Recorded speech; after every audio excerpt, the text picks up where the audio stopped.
Billie Jean is kind of different because it really doesn't have anything to do with the lyrics of the video. It's kind of a whole different thing. How'd you come up with that? It's kind of surreal and it's different. I didn't come up with that concept. It was, I think, a British fellow. Steve Barron. Yeah, Steve Barron. He just had all these different and I thought he had wonderful ideas, but I let him go with it.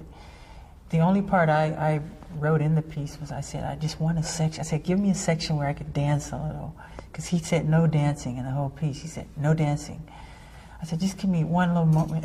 So that whole section where you see this long street and this billboard of these two girls, one of them is Billie Jean and I'm dancing. That's the only part I contributed.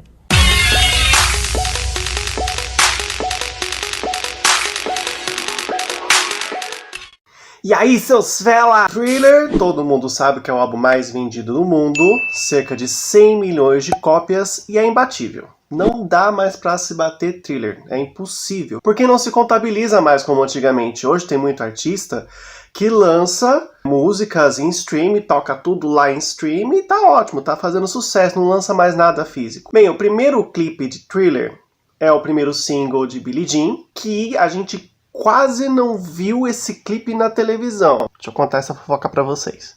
Primeiro, essa música quase não entrou no disco. Quando o Michael veio pro Quincy Jones com a letra, o Quincy falou assim, Michael, deixa eu te contar uma história. O povo vai confundir, tem a tenista aí chamada Billie Jean King, não vai ser legal. E o Michael, mas eu não tô falando dela, é a letra, eu escrevi assim, é assim que vai ficar. Michael bateu o pé, essa música quase não entrou no disco.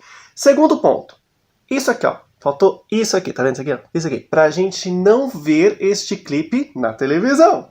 A MTV, famosérrima por não passar clipes de pessoas negras, olha o racismo aí, não queria passar o clipe de Billie Jean. Diz que a diretoria lá, o pessoal lá da gravadora lá do Michael, foi bater lá na porta da MTV, falou até umas ameaçinhas, segundo as más línguas. Não vai passar por quê? E depois de muito custo, conseguiram exibir o clipe de Billie Jean na MTV. A MTV teve que engolir o Michael Jackson, essa é bem a verdade.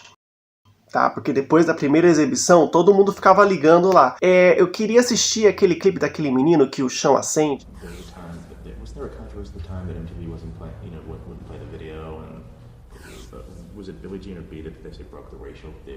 I think it was Billie Jean, because that came before Beat It. It was between Mickey Schulhoff and MTV. I don't know the whole story. But still, how did that make you feel to finally, to be the one to kind of be the first? It makes me feel happy. It really does. I was glad. Cool. When we finished Billie Jean, it was 6 weeks before Thriller, the album, would come out. And so it was the first song that was really out there. And the video, the record company seemed very pleased with it, and it was getting great reaction where we were showing it around. And then we heard that MTV wouldn't play it, and they wouldn't play it because he was black, and they didn't say that, but that was obviously what was in front. It was nothing. This was a great song, a great artist, and we were, obviously it was out of our control, but the head of CBS fought and really threatened MTV into putting it on. It was the first black video on MTV. But in the beginning, it was clearly one of this editorial policies was no black music. And I remember we went down at Warner Brother Villa with Steve Ross who just finished Michael. And it got resolved down there. I said, Michael was going on. And so Billie Jean, Beat It, and especially Thriller, in a way, Michael and MTV rode each other to glory. I mean, really rode each other to glory because the video's standard has not changed since then. Britney Spears does the same thing. Madonna does the same thing. The foundation, the template was laid back then. Billie Jean também é um clipe que quase não saiu. A gravadora liberou uma verba. E aí o Mike queria fazer um monte de coisa que a verba não cobria. E a gravadora simplesmente falou assim, vai fazer com que a gente deu aí pra vocês. Se virar. Acontece que muita coisa que a gente vê no clipe de Billie Jean é pura gambiarra. Por exemplo, aquela parte icônica, né, em que ele vai pisando e aí o chão vai acendendo, isso aí foi pura gambiarra. O cara da elétrica se lascou todinho para fazer aquilo funcionar. O diretor chegou assim no Michael e falou assim, Michael, vem cá, rapidinho. Você vai dançar aqui, né? Mas, ó, esse aqui acende, esse aqui... Não, aí você pula aquele. Aí esse aqui acende... Não, esse aqui também não acende, tá? O menino tá falando... Aí o seu Zé, vem cá. Aí o Michael, fofo do jeito que ele era, falou assim, não, pode deixar que eu vou fazer um negócio aqui acontecer. E a gente sabe o que ele fez. Yeah, I was in London and I got the call saying, in 2 weeks' time, I want to do a Michael Jackson video. Nobody had seen him or heard from him for 3 or 4 years. Off the Wall was sort of he was a young boy, brilliant, big hits in the dance world, obviously a lot of big fans, but just, gone. And now here he was coming back. He really was looking for something magical. And the management said he's really into Peter Pan. And I'd done an idea, I think it was for Joan Armour Trading video that never got made, about the Midas touch and about everything lighting up and real magic. So I wrote down a treatment, walking down the street, and some sort of private detective, because there was something about that. I couldn't even remember what, but there was something about the private detectives and the kid not being the son of. And I met with Michael. I went through the storyboard and I said, there's the bit where you're going to dance. And he said, you know what, one of those stores shouldn't just be the camera store. It should be a store where there's mannequins, a tailor shop or something like that. And these mannequins leap out of the window and they dance behind me like a formation dance. So I called up the producer and I said, he's got a great idea. We need to change the shop. We need to dress it. We need mannequins. We need dancers. We need rehearsals, choreography. So he said, well, that's going to be $5,325. So he rang the record company, CBS, and they said, no, you got the money. That's all we're going to do. And the strange thing was that the night before the shoot, Michael called me. You know, the idea of the very softly spoken, really sweet man. And he rang and said, that idea, don't do that. I said, well, to be honest, we didn't get the go-ahead to do it. He said, okay, that's fine.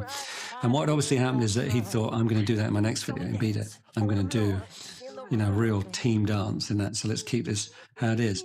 I had planned for him was that all the paving stones would be pressure interactive. So he'd step on one and the light would come on. Of course, the art director couldn't deliver what he had promised. And I had to take Michael through what worked and what didn't. And I said, unfortunately, we've only got 11 of these stones that light up. And I said, this is one, those two, and then you've got to skip that one and go that one and those two and then that one. And Michael's like, okay, that's fine. And I said, yeah, do you want to, would you like to rehearse? And he said, no, let's just do it.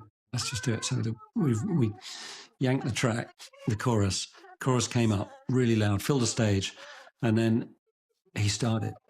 And he moved on to the first stone, and then he moved onto his toes, and then he spun around. And as I was moving the camera back, I was pretty gobsmacked at what I was seeing. It moved onto a completely different plane from anything I'd ever seen before. And the eyepiece literally steamed up. I was so steamed up from my energy, seeing this energy, that I could hardly even see through it. But I saw enough to see that this was something phenomenal, that this is something the world that was about to be launched on the world that was going to go beyond anything we had ever known before. Michael estava numa onda de não divulgar nada na televisão, mas Motown estaria fazendo 25 anos de idade e eles iam fazer uma programação especial, um festival para todo mundo ver, e o Michael era um número importante. Só que o Michael não queria. Ligaram pro Michael para tentar convencer ele de início falou, não quero, não sei o que, mas depois ele acabou aceitando. E aí a gente teve uma surpresa. O Michael falou assim, bom, já que eu vou, então vamos fazer um negócio direito. Ele passou a noite inteira ensaiando um passo de dança que a gente viu pela primeira vez. Lá estava ele cantando com os irmãos um mix do The Jackson 5, enfim. De repente veio o Billie Jean ele tocando sozinho. E aí no meio do Billie Jean, aquele solinho de guitarra, de repente a gente vê ele fazendo assim. O famoso moonwalk. Acontece que ninguém entendeu nada, toda uma torcida foi loucura. E várias teorias. Várias. Mano, fez um truque com espelhos e não sei o que. Existe uma outra lenda que conta que o Fred Astaire ligou pro Mike e falou, você é um dançarino dos infernos, hein? O cara que já tinha feito tudo na dança e todo mundo achou que, depois de Fred Astaire não tem mais o que fazer. Todo mundo já inventou tudo na dança. Billie Jean também tem uma versão alternativa. O Michael já tinha anunciado pros irmãos, eu vou fazer essa última turnê com vocês e acabou, hein?